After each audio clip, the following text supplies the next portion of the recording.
béninois le point d'avancement des réformes structurelles au niveau de notre économie et également les perspectives qui s'offrent à nous, qui se dégagent pour les années à venir. Et en plus, cette occasion que vous m'offrez intervient après 2 ans après, donc disons 2 ans après le démarrage du deuxième quinquennat du président Boni Yayi. Et donc je suis très heureux. Moi également, je dois dire que ça fait un an que je suis en charge du ministère de l'économie et des finances. Donc je ne peux que vous remercier pour cette initiative qui me permet donc, de parler aux Béninois en toute transparence. Sans faire du fétichisme autour des chiffres, non, écoutez, faire dire des choses comme j'ai souhaité que vous le fassiez, vous me le promettez. Non, écoutez, j'ai toujours dit que au niveau des chiffres de notre économie, que ce soit les finances publiques, que ce soit le secteur réel et que ce soit éventuellement les prix et tout, ça, nous avons toujours été transparents. Alors, vous avez parlé du taux de croissance. Je dois, avant de le commenter, dire c'est le même gouvernement qui avait annoncé des taux de croissance qui n'étaient pas aussi reluisants que les 5,4% dont nous parlons. On est parti de loin, 3,5%. On est parti de loin. Et mieux, on a fait moins que ça. On a fait moins que ça. On a fait 2,6%. Nous sommes remontés à 2,7% avant de revenir à 3,5%. Ce qui nous avait classé mauvais élèves, très mauvais élèves. Bon, c'est relatif. Mais nous venons de faire 5,4% qui, je dois le préciser, n'est pas une prévision. Nous sommes en estimation. Ça veut dire que l'année est déjà passée. Nous ne sommes plus en 2012. Mais les chiffres que nous avons maintenant sont des chiffres réels, consolidés, consistants, qui reflètent exactement la physionomie de notre économie. Et donc, c'est en vous créditant de cette bonne foi a priori que je voudrais vous demander justement par quel miracle vous avez pu réaliser cette performance-là? Bien, avant de répondre à cette question, je voudrais dire que l'année 2012 que nous venons d'achever est pratiquement la deuxième année du deuxième quinquennat du chef de l'État et c'est la 7e année de ses 2 mandats lorsqu'on les voit ensemble. Donc, les réformes et tout le succès éventuellement qu'on va noter au niveau de 2012 proviennent de la succession de tout ce qui a été fait depuis le premier quinquennat et ce n'est que les fruits de tous ces efforts et de toutes ces actions que nous sommes en train donc de récolter aujourd'hui. Ces réformes ont connu des à-coups. Comme toute réforme. Ça peut amener des observateurs à se demander si les 5,4% ne sont pas le fruit de résultats conjoncturels. J'en viens. Alors, pourquoi nous sommes à 5,4%? D'abord, c'est la toute première fois que, au niveau de notre pays, nous avons ce taux depuis 2001. Depuis 2001, nous n'avons jamais atteint ce taux de croissance. Également, c'est la toute première fois que nous nous accordons sur ce chiffre avec tous nos partenaires techniques et financiers, en l'occurrence le Fonds monétaire international, qui vient de séjourner dans notre pays il y a à peine une semaine et qui a également donné ce chiffre qui coïncide avec ce que nous avons calculé. Et donc cette fois-ci, vous vous accordez? Alors, nous nous accordons tout simplement parce que les chiffres qui ressortent de ces estimations sont exactement ceux que nous devons avoir. J'ai dit que les 5,4%, c'est exactement les performances de notre économie. Pourquoi? Justement. Pendant longtemps, on a expliqué que notre économie reposait sur 2 piliers essentiels. L'agriculture à travers la filière coton et le port de Cotonou. Si vous notez bien, 2012 a été une année qui a été marquée par des réformes dans ces 2 secteurs. D'abord au niveau du coton, l'État, après plusieurs années donc de réformes, de privatisation, j'allais dire, a repris en main la filière coton. Cette reprise s'est opérée dans des conditions que vous avez tous suivies. Depuis 2006, le gouvernement a continué tout ce qui était en cours au niveau de la libéralisation de la filière et est allé jusqu'à la privatisation de l'outil industriel de la Sonapra. Mais après ces actions, jusqu'à 2012, là, nous n'avons noté qu'une baisse importante de la production de coton. non seulement il y avait baisse de la production, mais il y avait également des ardoises que les gestionnaires de la filière à l'époque laissaient vis-à-vis des producteurs de coton. Mieux, l'État apportait une subvention importante et en moins de 5 ans, nous avions apporté près de 70 milliards de francs CFA à la filière coton, mais la production est passée de 426 000 tonnes en 2005 à 174 000 tonnes en 2011. Et vous avez suivi toutes les difficultés que les producteurs avaient et le gouvernement a pris en main la filière. Qu'est-ce que nous avons noté? Nous sommes passés de 174 000 tonnes en 2011 à 250 000 tonnes en 2012, la campagne que nous sommes en train d'achever, soit près de 45% d'accroissement, ce qui est également un record. Alors, une telle performance a des effets sur toute l'économie. Le coton, l'a dit, est une locomotive pour notre économie. Mais c'est à coup de subvention également. Non, justement, même si c'était à coup de subvention, c'est une performance, puisque malgré ces subventions, les gestionnaires de la filière n'avaient pas réalisé cette performance. Mais je dois dire que ce n'est pas à coup de subvention, parce que jusque-là, la filière a été gérée pour cette campagne-ci sans subvention de l'État. Aucun franc du contribuable béninois n'a été injecté dans la gestion de la filière coton en 2012. Je l'ai dit ici sur votre plateau. Vous avez obtenu des prêts pour pouvoir un prêt d'abord. Les intrants et autres. Oui, c'est à rembourser. C'est une opération commerciale, je l'ai dit. Le coton. Est-ce que vous avez aujourd'hui, à la date d'aujourd'hui, la possibilité de rentrer dans ces fonds-là? Bien, je vous remercie de me poser une telle question, puisque ça me permet de dire aux Béninois que la filière coton, cette année, a été excédentaire. Nous avons effectivement pris un prêt auprès d'un pôle bancaire. La structuration a été confiée à la BOAD, notre banque de développement, qui a mené à bien cette opération, qui nous a permis de mobiliser des ressources. Et comme c'est une opération commerciale, le coton se vend, le coton s'est bien vendu. Bien vendu, malgré les coûts qui ont chuté? Les coûts, et heureusement, sont remontés. Les coûts sont remontés. Effectivement, les coûts avaient chuté à un moment donné et nous avons attendu. Mais les coûts, heureusement, sont remontés et nous avons eu des placements qui sont les meilleurs de la sous-région. Mais en tout état de cause, nous avons eu des recettes qui sont largement supérieures aux charges de la campagne. Et je ne voudrais trahir aucun secret, je peux dire quand même que nous serons dans l'ordre de 20 milliards d'excédents. Alors, ça c'est sur le plan financier, mais moi je voudrais revenir sur le plan économique. Volontiers. C'est bien de faire cette performance sur le plan financier, mais sur le plan économique, ça a été un succès. Lorsque vous faites une production de 250 000 tonnes de coton, voyez les revenus qui sont distribués aux producteurs. Nous avons injecté au total près de 125 milliards de francs CFA dans l'économie béninoise, à travers les producteurs, à travers les transporteurs, à travers aussi le secteur industriel. N'oubliez pas que l'industrie, le tissu industriel de notre pays comprend en grande partie des sociétés, des entreprises qui sont assises sur le coton. Les usines d'égrenage de coton, il y en a 18. Les usines de textiles, les usines textiles, il y en a à Parakou, Cotep que vous connaissez, il y en a à Lokossa, Citex et BT. Mais il y a également, au-delà de ces usines que j'ai citées, des industries et des huileries.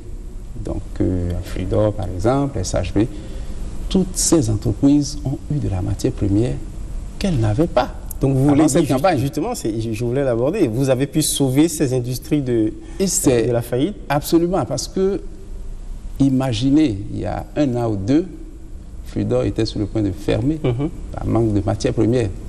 Alors le fait d'assurer l'intégration complète de cette filière cette année a permis à notre économie de reprendre. Et c'est ça que vous avez noté à travers le chiffre de 5,4 de taux de croissance.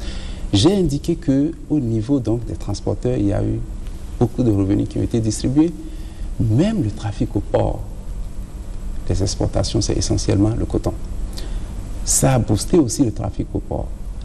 Et au-delà donc du trafic du port, c'est l'ensemble de l'économie nationale qui a bénéficié de ce boom du coton que nous avons tous noté, ce n'est pas seulement les autorités béninoises, ce boom du coton a été observé par tous les partenaires qui nous ont suivis. Vous avez suivi avec moi d'ailleurs.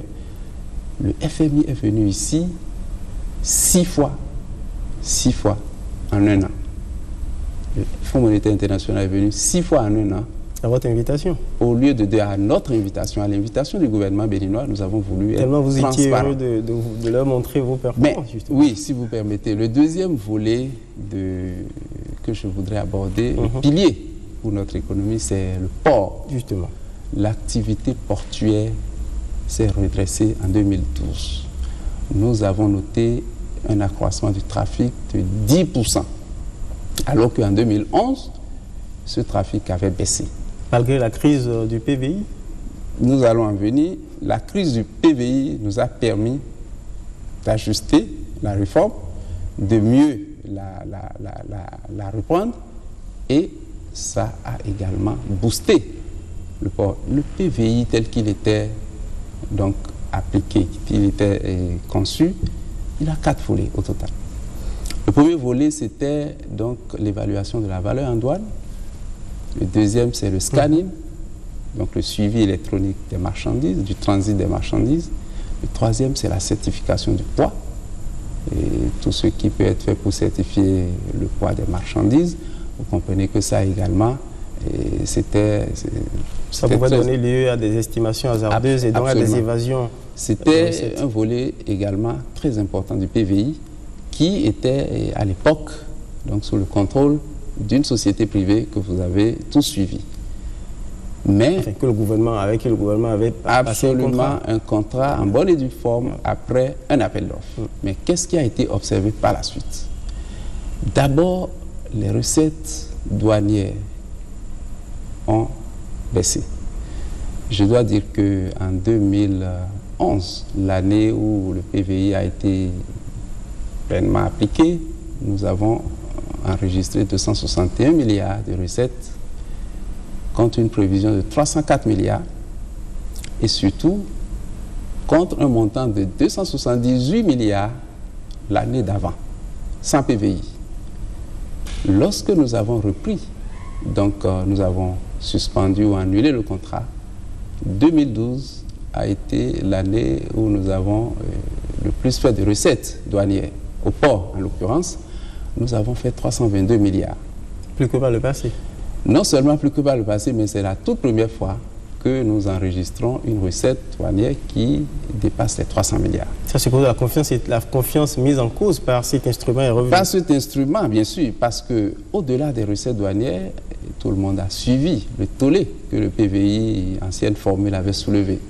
D'abord, la flambée des prix, justement, puisque le prélèvement qui était fait par l'opérateur qui avait le PVI était fait sur les prix, c'est-à-dire sur le coût de la marchandise à l'importation, ce qui était répercuté, et c'est normal, par les opérateurs économiques sur le prix. Donc il y avait une flambée des prix, il y avait également une désaffection totale du port de Cotonou qui était devenu un peu compétitif. Et mieux, c'est qu'au niveau même des acteurs qui composaient cette société, l'un des acteurs avait eu à s'adresser au gouvernement pour dénoncer des pratiques qui étaient contraires au code des marchés publics et par rapport à donc, cet appel d'offres qui a été gagné ensemble par lui et un de ses partenaires. Vous faites allusion à quelle pratique, monsieur le ministre? Mais le marché a été attribué à un groupement et en l'occurrence à un partenaire stratégique au sein du groupement. Il y a 2 entités. Une des entités, c'était le partenaire technique. Sur la base de ces références techniques, le marché a été attribué. Et il était question que ces 2 partenaires puissent opérer ensemble. Nous étions dans une situation où le PVI non seulement n'apportait pas ce que nous attendions au niveau des recettes douanières, également au niveau de la compétitivité du port, il y avait problème. Et c'est dans ces conditions que l'un des partenaires a fait comprendre à l'État qu'il y avait un problème dans leur partenariat et que ce problème était contraire aux dispositions du Code des marchés publics. Alors, dans ces conditions, les organes qui sont censés avoir donc la main sur ce domaine, notamment la direction des marchés publics et l'autorité de régulation des marchés publics, se sont prononcés. Le gouvernement ne pouvait que prendre la décision qui a été prise et qui a abouti à l'annulation pure et simple du contrat qui le liait à cet opérateur-là. Au-delà, qu'est-ce que nous observons? Nous observons une reprise des activités du port, une reprise des recettes douanières. Ce qui veut dire que vous avez renoncé à l'objectif de départ que vous avez fixé à la réforme, doper les recettes, puisque avec cet instrument qui devait relever les valeurs normales, réelles des marchandises, eh bien on avait assisté à un renchérissement des prix. Donc en mettant en suspension cet instrument, vous renoncez à votre réforme. Non, on n'a pas renoncé à la réforme et c'est là qu'il faut saluer. Il faut saluer l'esprit de responsabilité du gouvernement. Le gouvernement n'a pas fermé les oreilles pour dire c'est une réforme qui est faite, elle est faite. Le gouvernement a suivi l'évolution de l'activité économique au niveau donc, du port, au niveau des prix. Le gouvernement a suivi également l'évolution des recettes fiscales. Le gouvernement a évalué. Alors, ce qui est important à dire, c'est que la réforme qui a été impulsée à l'occasion du PVI n'a pas été abandonnée. Et le PVI n'est pas nouveau au Bénin. Le PVI n'est pas nouveau au Bénin. Oui, mais vous l'avez... C'est des volets. Il y a eu des volets pour une réforme. Donc, il y a des volets qui ont été donc intégrés au nouveau PVI. Et d'ailleurs, moi je ne sais pas, hein, il y a beaucoup de pays où ce mot-là et ce sigle de PVI n'existe pas, où on fait exactement la même chose. C'est tout simplement un système intégré de gestion des opérations douanières et portuaires. Et qui comprend, bien entendu, l'évaluation de la valeur en douane, de manière à ce que cette valeur en douane soit transactionnelle, soit celle que, dans tous les pays du monde, on aurait pu reconnaître sur la base d'une gestion transparente. C'est le cas aujourd'hui, là maintenant? C'est le cas maintenant. Ensuite, j'ai parlé du scanning. Ce scanning dont j'ai parlé, qui est donc qui permet de suivre, de voir le contenu, et donc des conteneurs qui entrent et des marchandises, permet non seulement d'apprécier la valeur et le contenu, mais également, c'est pour des raisons de sécurité, ça permet de voir l'intérieur des conteneurs et on peut apprécier leur contenu. Et j'ai parlé également de la certification des poids, qui est également un volet du PVI et pour lequel nous travaillons. Aujourd'hui, qu'est-ce que le gouvernement est en train de faire? Justement.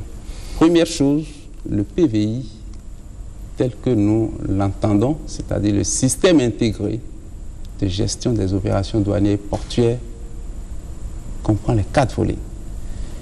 Le premier volet, qui concerne donc l'évaluation de la valeur en douane, est une activité qui de plus en plus est maîtrisée par non seulement la douane, mais également les sociétés qui s'occupent du guichet unique dans tous les pays du monde.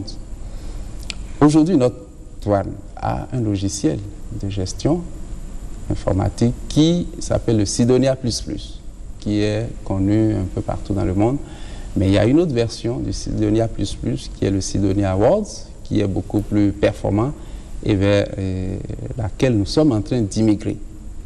Mais lorsque nous faisons la jonction entre les outils du guichet unique aujourd'hui, ce guichet unique qui, il faut le dire aussi, est une réforme qui a réussi. Personne juste là n'a critiqué les performances de ce guichet unique, il faut le dire, lorsque c'est bien fait. On a entendu l'un des experts se vanter lors de la dernière visite du chef de l'État. Je ne l'ai pas entendu, mais je crois quand même que cette réforme a été un succès salué partout dans la sous-région. Donc l'évaluation de la valeur en douane peut se faire sans aucun problème et c'est ça que nous sommes en train de faire. Nous allons renforcer l'interconnexion entre le guichet unique et la douane avec la mise en place du logiciel Sidonia World. Maintenant, pour ce qui est du scanning, c'est des scanners qu'il faut acheter, il faut avoir un savoir-faire. Qui va l'acheter? L'État est en train donc de finaliser le dossier avec le Fonds monétaire international Si nous nous entendons sur les grandes options, nous allons faire un appel d'offres pour qu'un opérateur puisse venir opérer. Le troisième volet, qui est celui de la certification des poids, est une activité que la douane peut faire et qu'elle fait d'ailleurs. Les points bascules, lorsqu'ils sont installés, la douane peut bel et bien peser les poids des marchandises et elle le fait. Alors, lorsque nous voyons tout ça, à la douane. Lorsque nous voyons tous ces volets dont j'ai parlé, nous nous rendons compte qu'en vérité, ce que nous appelons PVI, nous lui donnons vraiment un contenu qui vraiment n'est pas ce que nous attendons en vérité ou n'est pas en concordance avec la réalité. C'est pour dire tout simplement que ce système de gestion des opérations douanières et portuaires sera donc mis en place avec l'assistance du Fonds monétaire international et de tous nos partenaires techniques et financiers dans l'intérêt bien compris du secteur privé qui travaille avec nous et de l'État. Donc les perspectives se dessinent de manière positive pour les recettes au port?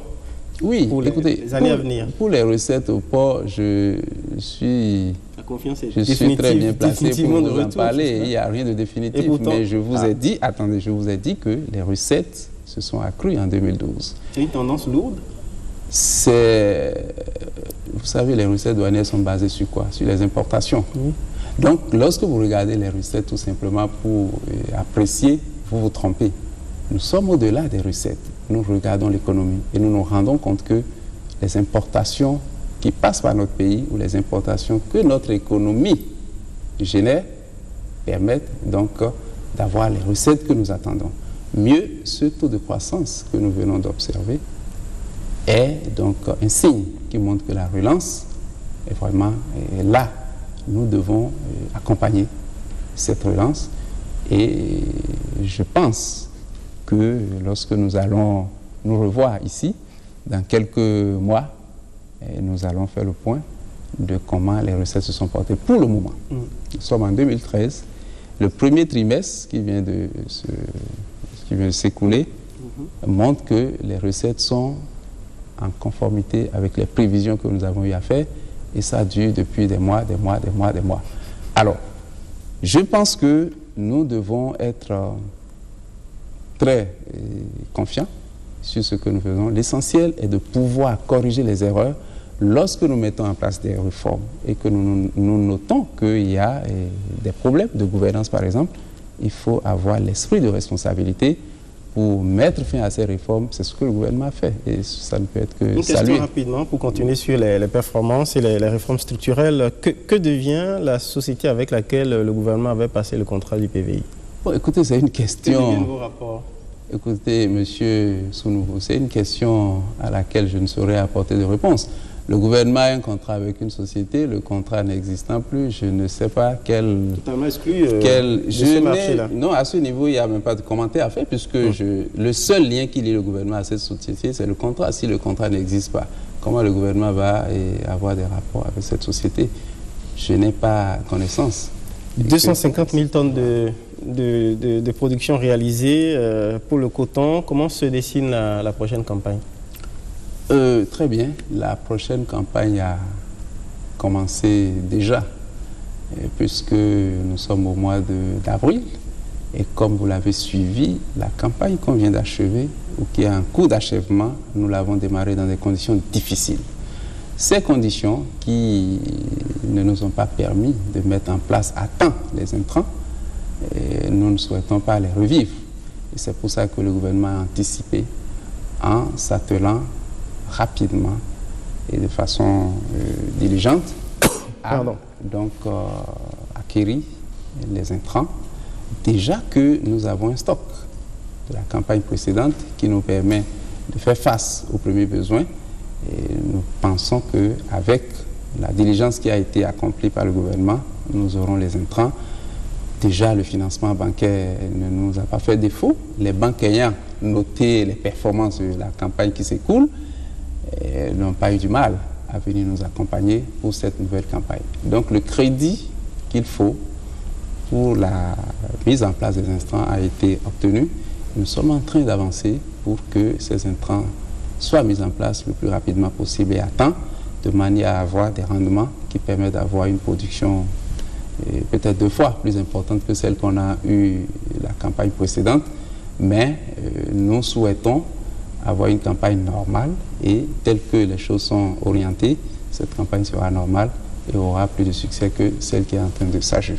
À vous écouter, Jonas Bian, eh bien, les signes qui étaient au rouge, les signes de l'économie béninoise qui étaient au rouge, sont passés sinon à l'orange, sinon au vert, du moins à l'orange. Donc les perspectives se dessinent de manière très optimiste pour vous, pour les caisses de l'État, mais c'est à compte courant d'un certain ressenti de l'ambiance économique de la sinistrose telle que le vivent les Béninois avec la cherté du coût de l'énergie, je l'ai déjà indiqué, mais également sur les marchés, la consommation elle n'est pas totalement relancée en vérité, les gens se plaignent. Et on dit même que les caisses de l'État en fait, sont en fait en souffrance. Et pourtant, vous criez cocorico, non, on n'a pas de souci à se faire. Écoutez, moi je ne sais pas si on crie cocorico, mais les données économiques, on ne peut pas donc les changer. C'est en toute transparence que ces données-là sont élaborées par les services compétents de l'administration économique et financière.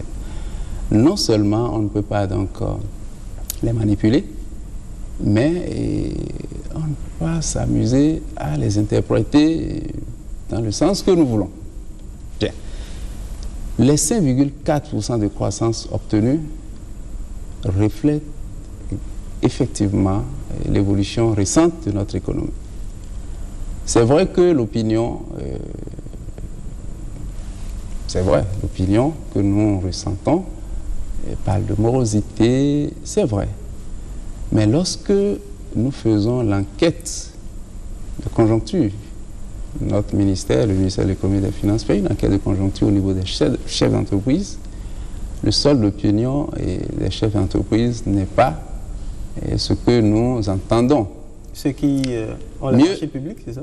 Je ne parle pas des marchés publics, je parle des entrepreneurs du secteur privé. Ils peuvent gagner des marchés publics comme ils peuvent opérer sans les marchés publics. Mais en tout état de cause, nous avons un solde d'opinion qui est positif pour l'année 2012, malgré les difficultés qui sont réelles. Mais en plus, il y a beaucoup d'indicateurs qui corroborent cette performance. Lorsque vous prenez par exemple le crédit bancaire, le crédit à l'économie, le financement que les banques apportent à l'économie, vous observez tout de suite la tendance. C'est un accroissement de 10% que nous avons observé en 2012. Mais au-delà. Parlant des banques, je vous rapporte une petite boutade. Au-delà, attendez que je finisse. Au-delà, on ne peut pas nier que on ait des performances économiques. Même là, nous ne nous satisfaisons pas de ce 5,4%. Le président de la République, le docteur Boniaï, l'a dit et rappelé, 5,4%, ce n'est pas ça qu'il faut. Nous sommes en train de viser 7%, 8%, et pourquoi pas un chiffre un taux à 2 chiffres. Donc, nous ne nous satisfaisons pas des 5,4%, mais il faut reconnaître que nous avons fait une performance. Ensuite, ce que vous voulez ajouter, c'est que le taux de croissance, c'est une chose. C'est la croissance, c'est donc quantitatif. L'autre aspect, c'est la qualité de la croissance. Vous avez vu, et depuis plusieurs années, malgré les taux que nous avons eus qui sont relativement faibles, la répartition, la redistribution de la richesse a été menée de manière à ce qu'elle profite au plus grand nombre, elle profite donc à ceux qui sont dans le besoin. Ça a permis d'atténuer le niveau bas du taux de croissance. La croissance, c'est une chose. Il faut effectivement qu'il y ait de la croissance, il faut qu'il y ait de la création de richesses, mais le gouvernement a également la possibilité de mieux redistribuer cette croissance en protégeant les plus vulnérables, et c'est ce qui a été fait. Ça a été fait parce que, si vous observez bien, les dépenses de l'État, depuis plusieurs années, ont été pour une large part consacrées aux secteurs sociaux. L'éducation, la santé, la microfinance. c'est quand même un secteur social. Parce que imaginez... Vous avez par exemple besoin de financement pour financer le RAMU. Le RAMU, et bien le RAMU promesse sociale du chef de l'État. Bien sûr, le RAMU dont le financement a été prévu dans le budget 2013, je dois le dire. Alors donc, le fait d'avoir... de le faire maintenant? Les prévisions budgétaires ont été faites en tenant compte du RAMU. Donc le chef de l'État a veillé à ce que sa déclaration ait une application et elle sera appliquée. En plus, je disais qu'au-delà donc de cette croissance-là, on peut avoir une croissance à 2 chiffres et que cette croissance ne profite pas aux populations. Donc il y a effectivement la nécessité d'avoir une croissance forte, mais il y a également l'obligation de mieux la partager, donc une croissance inclusive, et c'est ce que le chef de l'État a fait depuis qu'il a accédé à la magistrature suprême dans notre pays. Et si vous remarquez, vous verrez que les infrastructures, donc tout ce qui concerne la collectivité, ont été renforcés de façon très importante dans notre pays. Et je crois que le renforcement qu'on a noté ces dernières années depuis 2006, ça n'a jamais été observé dans notre pays. Alors, mieux c'est qu'au niveau donc, du capital humain, nous avons les meilleures performances. Donc c'est pour vous dire que le taux de croissance n'était pas à la hauteur, mais les dépenses ont été initiées et faites de manière à pouvoir donc toucher les plus vulnérables. Parlant des dépenses, où est-ce que vous en êtes dans l'exécution du budget? Je considère que ce taux de croissance a dû bonifier un peu, ou en tout cas améliorer vos marges de manœuvre par rapport à l'exécution du budget. Écoutez, 2013 est une année que nous avons placée sous le signe de la relance également. Et donc, relance, mais également sous le signe de l'initiative privée. Ce que nous observons au niveau des performances de l'économie nationale sont des performances et du secteur privé et du secteur public, mais d'abord du secteur privé. C'est pour ça qu'il est important de dire, lorsque nous parlons de 5,4%, c'est un taux important, nous sommes en train de noter le dynamisme du secteur privé, parce que c'est le secteur privé qui crée la richesse. Ce taux de 5,4%, ce n'est pas le gouvernement qui l'a fait, c'est l'économie nationale. C'est l'économie nationale. Alors, nous ne pouvons pas parler de relance économique sans donc parler de ce secteur privé que le président a invité, le chef de l'État a invité, vous avez suivi. Et c'est peut-être les signes ou les résultats de cette table ronde qui a été organisée et qui a permis au gouvernement et au secteur privé de se regarder en face et de prendre donc un nouveau départ. On va revenir sur... Alors pour 2013, jusque-là, nous sommes en adéquation avec nos prévisions. La mission du Fonds monétaire international qui est arrivée récemment, et vous suivez peut-être leur communiqué, tous les repères, tous les critères du programme, tous les repères quantitatifs et tous les critères quantitatifs sont respectés. Ça veut dire quoi? Les prévisions de recettes sont respectées et également l'encadrement et les prévisions de dépenses sont respectées. C'est ça qui est important à dire. Nous n'avons pas de problème au niveau du cadre macroéconomique. Le problème du Bénin aujourd'hui, c'est la croissance. Et c'est ça que nous sommes en train donc de régler avec cette relance qui commence par prendre corps et que nous devons accompagner. Et par rapport à ça, par rapport aux actions prioritaires dans lesquelles vous devrez investir davantage, comment se dessine-t-elle à la faveur de cette bonne nouvelle-là? Alors, d'abord, les axes de la politique économique du gouvernement sont 4. Il y a 4 axes au total. Le premier axe, c'est la transformation de notre économie pour générer une croissance forte. C'est ça que nous sommes en train donc d'observer avec toutes les réformes qui ont été faites depuis 2006. J'ai dit, lorsque nous commencions ce débat, que ce que nous sommes en train d'observer aujourd'hui est le fruit de beaucoup d'actions menées et c'est le résultat de toutes ces actions qui nous conduit aujourd'hui à cette performance. Le deuxième axe, c'est le renforcement du capital humain. Le gouvernement en a fait une priorité et continuera à travailler pour renforcer le capital humain à travers donc l'éducation, à travers la santé, à travers la microfinance pour toucher donc les couches les plus vulnérables et à travers également la protection sociale. Vous avez parlé du RAMU. Tout ça entre dans ce cadre. Le troisième axe de la politique du gouvernement, c'est la construction des infrastructures de soutien à la production. On l'a dit, nous ne pouvons pas avoir une économie prospère. Nous ne pouvons pas avoir une économie qui génère de la richesse, de la croissance, si nous n'avons pas des infrastructures adéquates.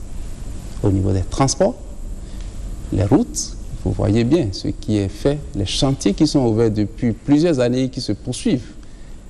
Au niveau du port, vous avez vu également les réformes au niveau du port, tant au niveau de la gestion, du management du port, que de la construction des infrastructures, avec bien entendu le soutien et l'appui du MCA, qui nous a beaucoup soutenus au niveau donc du port. Il y a également, et qui va continuer, il y a également l'énergie. Vous en avez parlé rapidement, l'énergie, c'est des infrastructures que nous devons réaliser absolument et de façon volontariste. Le chef de l'État, très tôt, l'a dit. Et si vous suivez bien la politique qui a été menée depuis 2006, très tôt, nous avons construit les infrastructures de transport de l'énergie. Si aujourd'hui nous avons de l'énergie qui nous vient d'autres pays, c'est parce qu'il y a bien des infrastructures pour les transporter. Sinon, comment... C'est le minimum à faire, monsieur. C'est le minimum, mais ce n'est pas acquis lorsqu'on n'a pas cette vision. Du Nigeria, nous recevons de l'énergie. Du Ghana, nous en recevons. Mais aujourd'hui, la plus grande part nous vient du Nigeria. L'infrastructure qui permet aujourd'hui de recevoir cette énergie a dû être construite. Elle a été en 2007. Mais ce qu'il nous faut aujourd'hui, c'est les infrastructures énergétiques de production d'énergie. Très tôt également, si vous vous rappelez, c'est en 2008 que la centrale de Maria Agrita a été lancée. C'est en 2008, donc déjà la vision était là. Et nous sommes en train aujourd'hui de l'achever, et je crois qu'elle est même achevée. La mise en service ne dépend que des problèmes administratifs, d'assurance. Donc la vision était là, mais ça ne suffit pas. Également dans la rigueur, dans le choix des infrastructures, des entreprises bien entendu, qui doivent mettre en œuvre ces infrastructures. Absolument. Parce que là, il y a eu quelques couacs. Il y a eu quelques couacs, mais nous avons pu les surmonter. Et c'est ça l'essentiel. Ce qui est important aujourd'hui, c'est d'aller au-delà de ce qui a été fait et de construire aujourd'hui des infrastructures énergétiques qui permettent d'avoir l'énergie non seulement en quantité, mais à moins de coûts. Et c'est pour ça que le gouvernement a orienté donc son action vers la construction de barrages hydroélectriques qui permettent d'avoir de l'énergie propre et moins chère. Nous avons un potentiel qui nous permet d'avoir une capacité de 600 MW, production totale de 600 MW au Bénin en termes d'énergie hydroélectrique. Vous avez suivi les récents voyages du chef de l'État en Turquie et dans d'autres pays, et de manière à avoir des partenariats qui nous permettent d'installer ces barrages. Dieu merci, nous sommes en train donc de conclure des accords avec certains acteurs du secteur privé pour construire ces infrastructures qui vont voir le jour dans les plus brefs délais et permettre à notre pays d'avoir l'autonomie énergétique dont nous avons besoin. Avant la fin du mandat du chef de l'État? Écoutez, le travail du président, l'action du président n'est pas toujours orienté vers le thème d'un mandat quelconque. C'est la célérité, l'efficacité. Si nous pouvons avoir cette infrastructure dans un an, nous l'aurons. Je crois qu'en la matière, les délais varient entre 15 mois et 18 mois. En tout état de cause, nous allons accélérer pour que le Bénin puisse oublier ces délestages que nous avons. Non seulement la mauvaise qualité de l'énergie électrique qui est distribuée, qui fout en l'air les appareils des ménages. Bien sûr. Et puis le coût, excusez-moi, j'allais dire inique de la facture énergétique au ménage. À ce niveau, je ne voudrais pas être le porte-parole de la société qui distribue l'énergie. Je suis de votre avis que nous avons des difficultés au niveau de la qualité de l'énergie et dans nos maisons, dans nos ménages, nous notons qu'il y a beaucoup de difficultés avec les appareils que nous utilisons. Également au niveau de la facturation, et il y a quelques difficultés, mais d'après ce que nous avons senti, le directeur général de la Société béninoise d'énergie électrique met les bouchées doubles pour que les Béninois puissent être satisfaits du service, de la prestation de cette société qui est notre patrimoine commun. C'est une société publique, vous l'avez dit. Nous devons donc la soutenir dans les moments difficiles comme ce que nous vivons, puisqu'elle n'est pas productrice. Elle n'est pas productrice. C'est ça qu'il faut changer. Nous avons une société qui importe, tout simplement, et qui distribue, alors que nous avons besoin d'énergie. Il faut pouvoir produire. Et c'est ça que nous allons faire pour régler ce problème. On va enfin sortir de l'errance en matière de gouvernance énergétique. En matière de gouvernance énergétique au Bénin. Un gouvernement qui, très tôt, conçu des infrastructures de transport. Je ne parle pas du gouvernement de Boni Yahi. Non, je parle de la gouvernance générale du Bénin. Parce que quand même, on est à 50 ans plus d'indépendance et on en est là encore. Non, moi, je ne parle pas. C'est ça la question. Et quand on nourrit des grands projets d'émergence économique, avec quelle énergie on peut construire ces projets, ces grands projets? C'est du rêve, finalement. C'est des chimères, finalement. Je suis entièrement d'accord avec vous, mais je ne viens pas ici pour faire le procès de tous ceux qui ont gouverné le pays. Je note tout simplement que nous avons eu la vision de construire des infrastructures de transport récemment. Nous avons eu la vision d'installer une centrale électrique de 80 MW alors qu'elle n'existait pas. En tout et pour tout, attendez, en tout et pour tout, nous avions dans ce pays, nous avions donc une centrale hydroélectrique que vous connaissez qui est à Nangueto, qui a été installée pour ne produire que maximum 60 MW. Aujourd'hui, elle est en deçà de cette production. Et en plus de ça, nous avons une turbine à gaz de 20 MW. C'est tout ce que nous avons comme infrastructure. Alors, depuis 2008, on lance une infrastructure de 80 MW.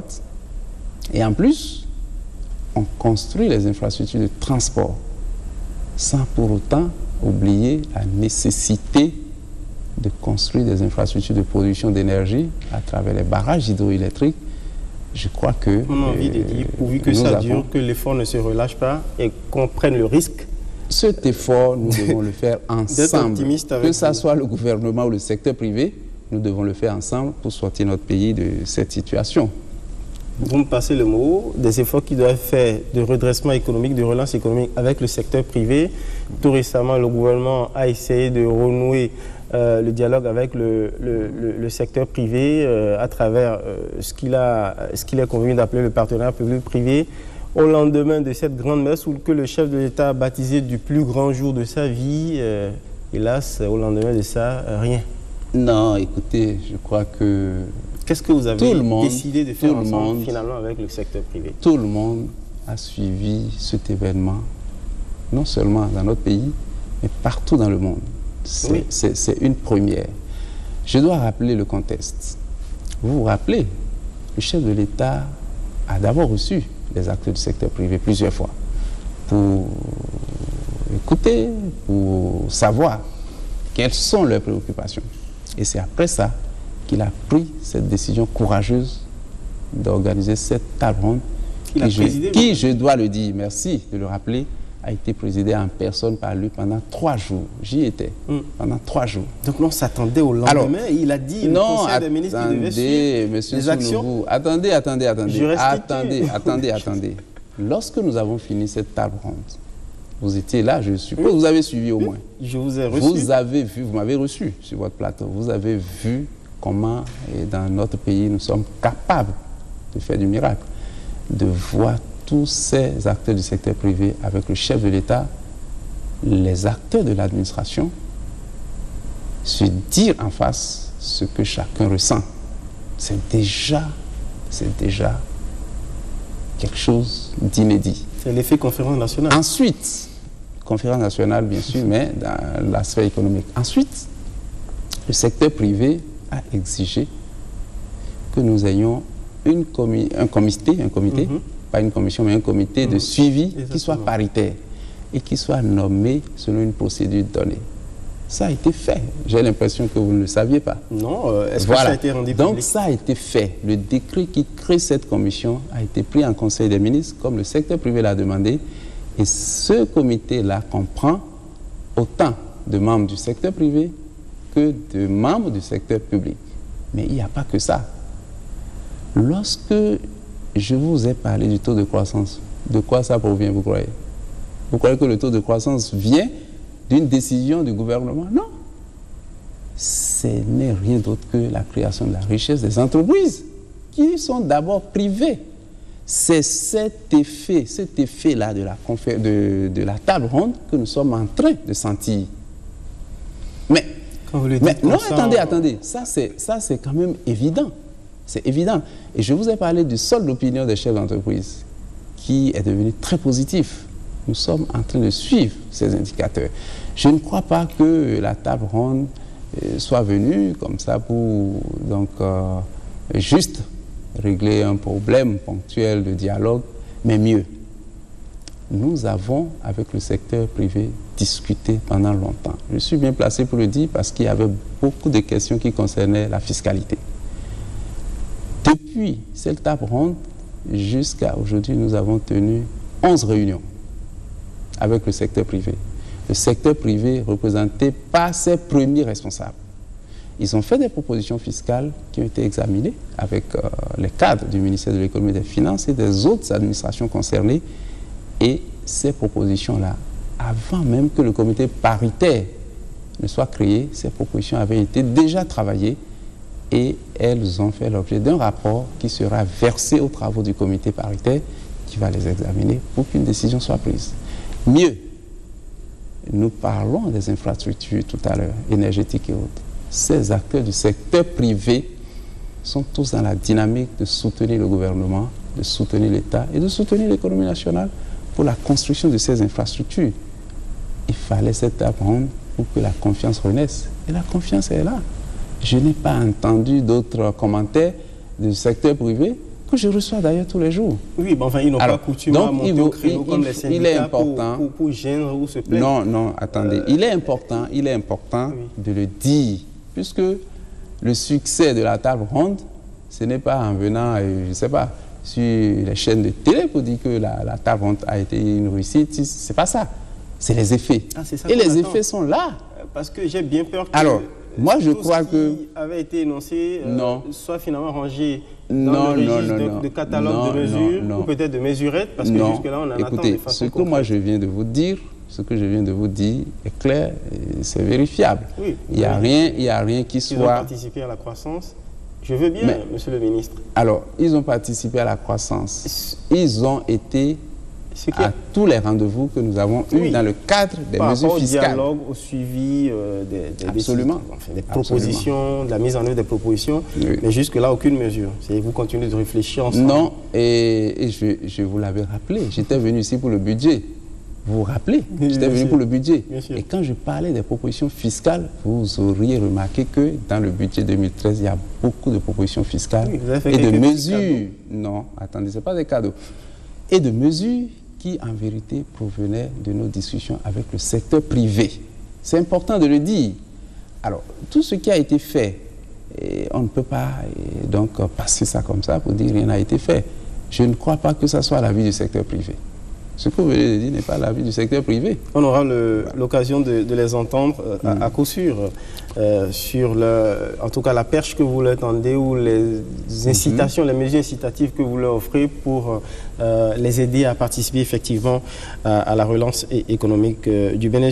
Toujours dans cette veine, par rapport aux mesures structurelles à mettre en œuvre au sein de votre ministère, vous avez voulu faire le ménage aussi en votre sein, au sein de votre département, et donc vous vous êtes retrouvé avec vos experts dans un séminaire où vous avez décidé de secouer un peu la fourmilière.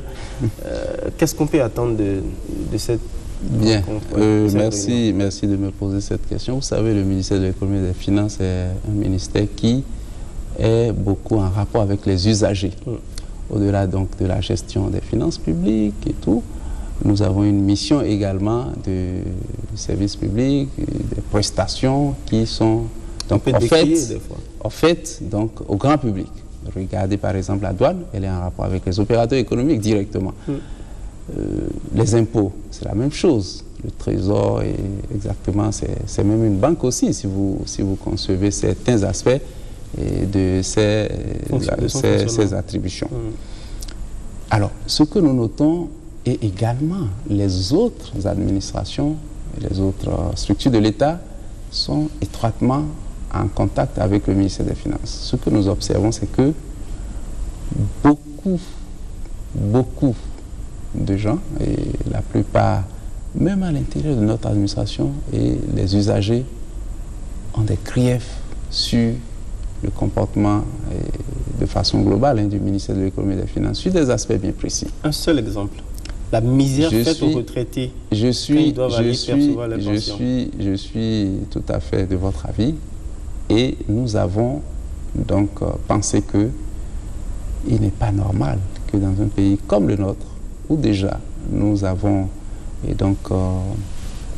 quelques difficultés à accueillir les gens, c'est pas seulement au ministère des Finances, mais un peu partout, l'accueil, tout ça pose des problèmes, qu'un service du ministère de l'Économie et des Finances puisse avoir des comportements qui découragent à la limite les usagers et généralement les investisseurs aussi. Qu'est-ce que vous avez décidé de faire? Alors, donc, au vu de tous ces problèmes, nous avons décidé de nous regarder en face. Nous nous sommes regardés en face pendant 2 jours à Parakou, mais nous avons tenu compte de tout ce qui a été fait comme séminaire autocritique depuis plusieurs années et nous avons ensemble décidé de mettre en œuvre les recommandations pour changer l'image du ministère de l'Économie et des Finances. C'est ce que nous avons fait à Parakou. Et dès notre retour, nous nous sommes mis au travail pour que ce qui a été décidé soit fait. C'est à partir de fin avril, c'est ça? Non, nous avons commencé avant fin avril. Dès la fin du séminaire, le lundi qui a suivi, toutes les mesures qui ont été prises et qui peuvent être mises en application, puis il y a un chronogramme. Donc le chronogramme a été suivi. Et juste là, nous n'avons pas de retard dans la mise en œuvre de ces mesures.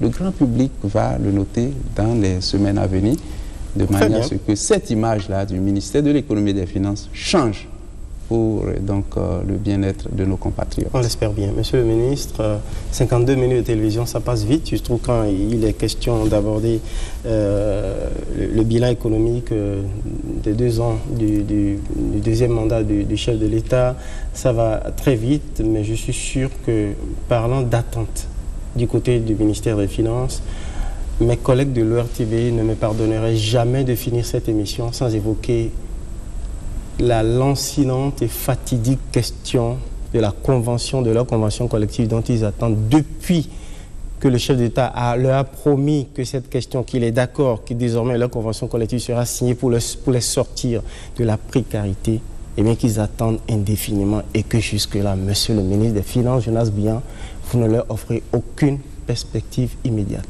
Qu'est-ce qui se passe? D'abord, je suis surpris malgré tous les services que nous rendons à la République. Oui. Écoutez, moi je suis surpris par cette question puisque... Surpris, monsieur le ministre? Depuis janvier? Puisque la convention collective de l'ORTB, et comme des autres structures de l'État, doit suivre une procédure qui a été indiquée par le gouvernement.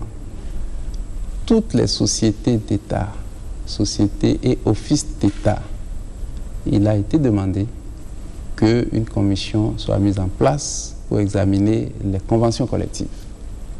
Cette commission interministérielle a le devoir de rendre compte au gouvernement pour que, au cas par cas, les conventions collectives soient prises. Parce que, n'oublions pas, pour chacune de ces structures, offices ou sociétés, les premiers propriétaires de ces entreprises, c'est bien l'État, qui est représenté par le Conseil des ministres et le chef du gouvernement. Ce que je sais, pour ce qui est de votre convention collective, elle n'est pas encore venue à ce Conseil des ministres pour que, comme beaucoup d'autres, vous n'êtes pas elle est seule. Le processus de validation qui doit être fait et qui passe d'abord par les négociations entre vous et puis donc l'employeur, l'État. Après ça, que ça passe au sein de la commission, laquelle commission doit rendre compte en Conseil des ministres. Je ne suis pas informé de l'état d'avancement de cette convention. Qu'est-ce que vous nous promettez là ce soir pour faire le point de l'évolution, de la traçabilité de ce dossier dans les méandres de vos services? Je sens que cette question vous passionne. C'est normal, monsieur le ministre, quand vous venez ici, quel sentiment vous avez des conditions dans lesquelles nous travaillons? Attendez que je finisse. Ça ne vous gêne pas? Si ce n'est pas indigne de la République? Attendez que je finisse. Je disais que cette convention donc, est certainement en train de faire la procédure puisque vous avez un ministère de tutelle que vous connaissez bien et qui est donc chargé de suivre l'évolution de cette convention. Bon, donc moi, tout ce que je sais, c'est que vous avez négocié avec l'employeur et la procédure en cours.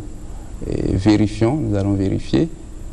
Mais je me dis que vos syndicalistes, vos responsables savent très bien où est-ce qu'on en est. Mais apparemment, il ne doit pas avoir de problème, puisque la procédure telle que je l'ai décrite permet d'aller à la commission et d'aller en Conseil des ministres. Je ne sais pas si vous êtes au niveau du Conseil des ministres, je ne crois pas, sinon je le saurais. Mais accélérons, dès que nous allons finir l'émission, nous allons nous renseigner. Mais je me dis que votre convention collective ne devait pas poser problème. Puisque je sens que vous êtes passionné par ça, je ne peux que noter et nous allons ajuster pour que ça puisse aller très vite. Merci en tout cas d'être passé. Mais attendez, il faut que je dise, il n'y a pas un problème d'argent ou de ressources qui soit lié à ça. Et il y a une procédure administrative, c'est celle-là qui doit être suivie. Je pense que le ministère qui a en charge l'ORTB est dans cette dynamique. Voilà. J'espère que les procédures administratives sempiternelles ne vont pas encore faire perdurer le dossier de la convention collective des agents de l'ORTB et de bien d'autres dossiers de la nation. En tout cas, pour ce qui nous concerne, jusqu'en 2017, vivement que ce ne soit pas ainsi et que la parole du chef de l'État soit respectée. Nous le prenons respectueusement à témoin ce soir et nous constatons qu'avec à la faveur de taux de croissance de 5,4%, apparemment l'impossible n'est pas béninois. Merci d'être passé, monsieur le ministre, et vivement que vous réalisez peut-être avant la fin du mandat de chef de l'État les taux de croissance à 2 chiffres. Merci. Merci. À très bientôt. Merci.